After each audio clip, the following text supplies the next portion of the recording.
warahmatullahi wabarakatuh. Selamat pagi anak-anak. Berjumpa kembali dalam mata pelajaran sejarah. Semoga kalian dalam keadaan sehat walafiat. Sebelum kita memulai materi kali ini, kita berdoa terlebih dahulu. Berdoa mulai. Selesai. Baiklah anak-anak, kita masuk pada materi budaya Hindu-Buddha setelah kalian kemarin menjalankan penilaian tengah semester. Semoga kita semua dalam lindungan Allah Subhanahu wa Ta'ala. Materi untuk minggu ini itu adalah kita mempelajari agama dan budaya Hindu-Buddha serta pengaruhnya terhadap kehidupan masyarakat yang ada di Indonesia. Yang nanti Ibu bahas di sini itu adalah bagaimana tentang agama Hindu-Buddha masuk ke Indonesia, bagaimana agama Hindu, bagaimana agama Buddha, dan bagaimana pengaruh Hindu-Buddha. Coba kalian amati gambar di atas. Ini merupakan salah satu peninggalan situs atau cagar budaya dari agama Hindu pada zaman dahulu. Mungkin salah satu dari kita pernah ke sana ya. Tepatnya ini berada di daerah Jawa Tengah ya, yang merupakan Candi Prambanan, salah satu peninggalan dari budaya agama Hindu. Baiklah, untuk agama Hindu itu sendiri berasal dari daerah India. Agama Hindu ini berkembang pesat dan besar di India dan masuk ke Indonesia, tepatnya itu kurang lebih awal Tarik Masehi, yang dibawa oleh seorang musafir yang bernama Maharsi Agastya. Agama Hindu ini adalah agama tertua di dunia yang tersebar di hampir seluruh Asia Tenggara, termasuk di Indonesia. Agama Hindu ini dikenal sebagai sebuah agama yang mempunyai banyak dewa ya, Dan kitab agama Hindu ini bernama Weda yang terdiri atas 4 bagian, yaitu Rig Veda, kitab tertua dari agama Hindu. Ada Yajur Veda, ada Sama Veda, dan ada Atar Veda. Di agama Hindu untuk kehidupan sosialnya ini ada pembagian kelas atau ada pembagian golongan. Ada kelas atas, ada kelas tengah, ada kelas bawah. Ini saya gambarkan seperti piramid ya, yang paling puncak sendiri ini golongan atas atau golongan 1 yang ditempati oleh Brahmana atau pendeta. Dia ini bertugas mengurusi soal kehidupan agama. Dan yang kedua yang berwarna biru ini ditempati oleh golongan ksatria, di mana dia ini bertugas menjalankan pemerintahan. Siapa sih golongan ksatria? Golongan ksatria ini adalah raja, punggawa atau panglima ya. Yang ketiga ini warna orange, golongan nomor 3, Waisya. Ini di dalamnya itu seorang pedagang, petani, dan peternak ya. Golongan yang paling bawah sendiri ini disebut sebagai golongan Sudra ya. Golongan Sudra ini ditempati oleh para pekerja atau pelayan, tepatnya ini pegawai kasaran ya atau budak. Kita sekarang masuk agama Buddha. Salah satu dari kita juga mungkin pernah ke sana ya. Ini disebut sebagai Candi Borobudur yang tepatnya juga berada di daerah Jawa Tengah. Ini merupakan salah satu situs peninggalan dari budaya Buddha yang tumbuh di Indonesia sekitar kurang lebih 500 sebelum Masehi. Dan ini agama Buddha ini diajarkan oleh Siddhartha Gautama. Agama Buddha ini sendiri merupakan agama yang berusia 2540 tahun yang lalu, yang berasal dari anak benua India. Buddha itu sendiri artinya itu adalah sebuah gelar yang diberikan kepada seseorang yang telah mencapai kesempurnaan ya. Kitab agama Buddha ini disebut sebagai Tripitaka. Ada 3, ada Sutta Pitaka berisi tentang kumpulan doa-doa, ada Vinaya Pitaka yang berisi sebuah peraturan yang harus ditaati oleh para pendetanya, ada Abhidharma Pitaka yang berisi tentang filosofi.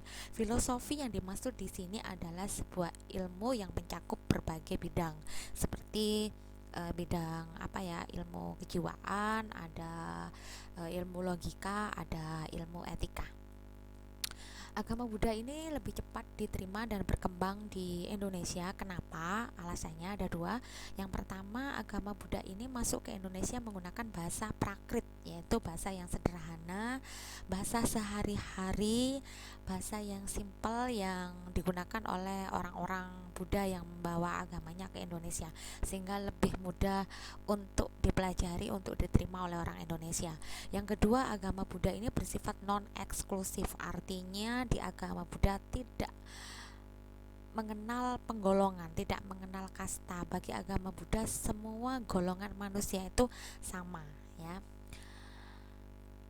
Untuk teori agama Hindu Buddha masuk ke Indonesia itu ada beberapa teori yang mengatakan teori Brahmana. Teori Brahmana ini dibawa oleh para pendeta yang masuk ke Indonesia karena banyaknya undangan dari para raja-raja zaman dahulu, di mana para pendeta ini disuruh untuk memimpin ritual upacara keagamaan. Ya, disitulah selain memimpin upacara ritual keagamaan, para pendeta ini juga sekaligus menyebarkan agama Buddha, ya, agama Hindu Buddha.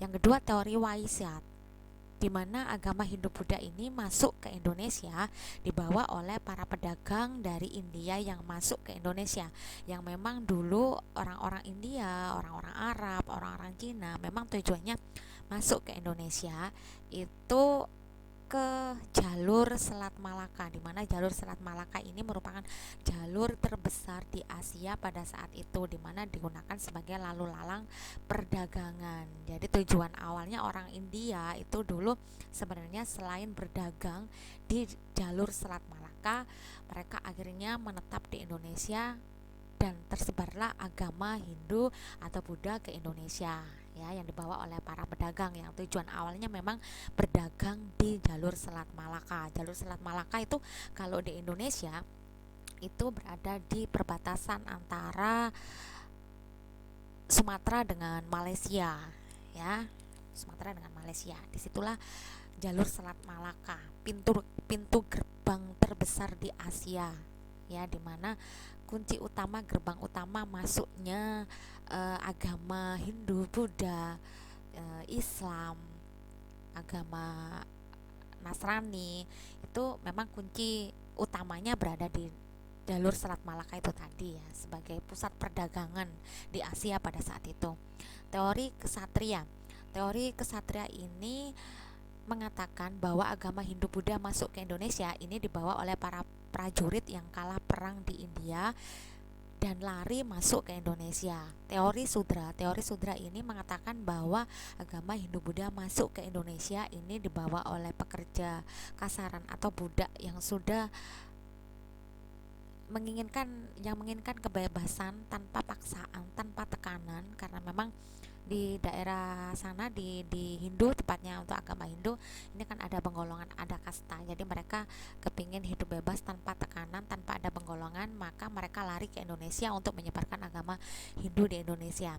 Teori arus balik ini mengatakan bahwa teori arus balik ini adalah sebuah teori yang paling berperan penting bagi orang Indonesia, di mana di sini dikatakan bahwa orang Indonesia ini menginginkan mempelajari agama Hindu dan lari ke daerah India untuk mempelajari agama Hindu dan kembali ke Indonesia untuk menyebarkan agama Hindu Buddha.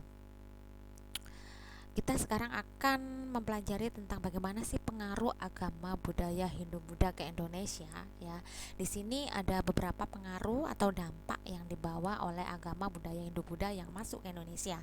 Yang pertama yaitu dari segi teknologi arsitektur, adanya percampuran budaya, adanya akulturasi, yaitu banyaknya bangunan candi-candi yang ada di Indonesia, ya, banyaknya bangunan candi-candi yang ada di Indonesia. Yang kedua ada kepercayaan. Jadi pada zaman dahulu sebelum agama Hindu Buddha masuk ke Indonesia, kita ini kepercayaannya animisme sama dinamisme. Begitu agama Hindu Buddha masuk ke Indonesia, maka mereka sudah mulai perlahan-lahan meninggalkan kepercayaan animisme sama dinamisme dan beralih ke agama Hindu Buddha. Yang ketiga, bidang sosial dan pemerintahan. Banyaknya kerajaan-kerajaan di Indonesia secara tidak langsung itu mewariskan secara turun temurun dan secara tidak langsung diwariskan oleh secara turun temurun, ya. Itu pengaruhnya. 4. Sistem struktur dan birokrasi. Di sini Kerajaan Sriwijaya sebagai peninggalan dari agama atau budaya Buddha. Di sini ada juga Kerajaan Majapahit sebagai peninggalan dari budaya Hindu.